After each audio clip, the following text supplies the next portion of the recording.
পর্ণাসক্তি আমাদের ব্রেনকে কীভাবে নিষ্ক্রিয় করে দেয় তা নিয়ে আমি আগের ভিডিওতে ব্যাখ্যা করেছি। আর এই আসক্তি যে একজন মানুষের জীবনে কতটা ভয়ানক প্রভাব ফেলছে তা আজকের ভিডিওতে কিছু সত্য ঘটনার মাধ্যমে তুলে ধরব। পর্ণাসক্ত ব্যক্তি যখন বিভিন্ন ক্যাটাগরির ভিডিও দেখতে দেখতে অভ্যস্ত হয়ে যায় তখন তার চিন্তাভাবনা চেতনা বিকৃত হয়ে যেতে থাকে। সে দিনের বেশিরভাগ সময় অশ্লীল চিন্তাভাবনার ঘোরে কাটিয়ে দেয়। সে ভালো কোনো কিছুতেও খারাপ চিন্তাভাবনা করে। সে তার জীবনে উদ্যম হারিয়ে ফেলে। একসময় গিয়ে সে নিয়ন্ত্রণহীন হয়ে পড়ে। আজ আপনাদের বলতে যাচ্ছি এই পর্ণাসক্তিকে কেন্দ্র করে ভারতে হওয়া এমন কিছু হৃদয় বিদারক ঘটনা যা আপনার কল্পনাকেও হার মানাবে। ভারতের হায়দ্রাবাদের একটি পরিবার যারা তেলেঙ্গানার মাহবুব জেলা থেকে হায়দ্রাবাদের মিয়াপুরে শিফট হয়েছিল।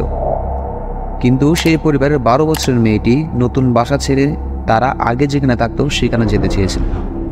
তাই তার বাবা একদিন তার 12 বছরের মেয়েটিকে একটি মুদি দোকানের সামনে থেকে তুলে নেয় এবং তাকে গাড়িতে করে সাথে নিয়ে যায়।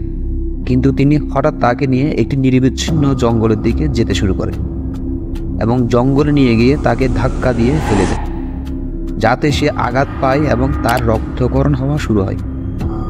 এরপর তার বাবা তাকে ধর্ষণ করার চেষ্টা করে, কিন্তু মেয়েটি তখন চিৎকার করা শুরু করে এবং তাকে ধমক দেয় যে সে তার মাকে এই সব বলে দেবে। এতে সে ক্ষিপ্ত হয়ে তাকে একটি পাথর দিয়ে মাথায় উপর চুপুরি আঘাত করে এবং তাকে হত্যা করে। তাকে হত্যার পর সে পুলিশ স্টেশনে গিয়ে মেয়ে নিখোঁজ হওয়ার একটি মামলা দায়ের করে।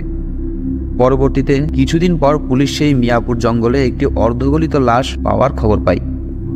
আর সেই জঙ্গলের পাশে থাকা সিসিটিভি ফুটেজ চেক করে দেখতে পায় যে তার বাবাই মেয়েটিকে নিয়ে জঙ্গলে প্রবেশ করছিল এবং সেই সূত্র ধরে তাকে গ্রেফতার করা হয়। পরবর্তীতে জিজ্ঞাসাবাদে জানা যায় যে সেই তাকে এমন নৃশংসভাবে হত্যা করে এবং তার বাবাও একজন অ্যালকোহলিক ও পর্ন অ্যাডিক্ট পার্সন ছিল। এবার আপনাদের বলবো ভারতের গাজিয়াবাদে ঘটে যাওয়া একটি ঘটনা নিয়ে। 8ম শ্রেণীতে পড়ুয়া একটি মেয়ে হঠাৎ একদিন পেটে ব্যথা অনুভব করছিল আর সে এই বিষয় সম্পর্কে তার মাকে জানায়। এরপর তার মা তাকে দিল্লির একটি ডায়াগনস্টিক সেন্টারে গিয়ে চেক আপ করান। পরে আলট্রাসোনোগ্রাফি রিপোর্টে দেখা যায় যে সে 22 সপ্তাহের গর্ভবতী ছিল। পরবর্তীতে জিজ্ঞাসাবাদে সে জানায় যে তার 20 বছর ও 23 বছর বয়সী 2 ভাই মিলে তার মায়ের অনুপস্থিতিতে তাকে ধর্ষণ করে এবং তাকে ভয় লাগানো হয় যে সে যেন বিষয়টি কেউ না জানায়। এরকম শুধু 2-1টা ঘটনা নয়, আরও অনেক ঘটনা রয়েছে। তবে আমি আর বেশি বলতে পারছি না, কারণ এইসব ঘটনাগুলো স্টাডি করার সময় ও বলার সময় নিজের শরীরটাই যেমন কেন বারবার শিউরে উঠছিল। এই ধরনের ঘটনা শুধু ভারতে নয়, বাংলাদেশ, অস্ট্রেলিয়া, জাপান সহ বিভিন্ন দেশে ঘটেছে। আর এইসব পাশবিক আচরণের পেছনে একটি কি পয়েন্ট ছিল বিকৃত যৌনাচারের চিন্তাভাবনা। এই পর্ণ আসক্তির ভয়াবহতা যে ভবিষ্যতে একটি মহামারীর রূপ হয়ে দেখা দিবে তার বলার অপেক্ষা রাখে না।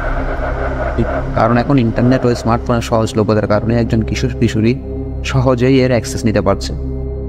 আর এই সম্পর্কে কোনো কিছু ভালো খারাপ বোঝার আগে সে ঢুকে পড়ছে এই ভয়ঙ্কর জগতে।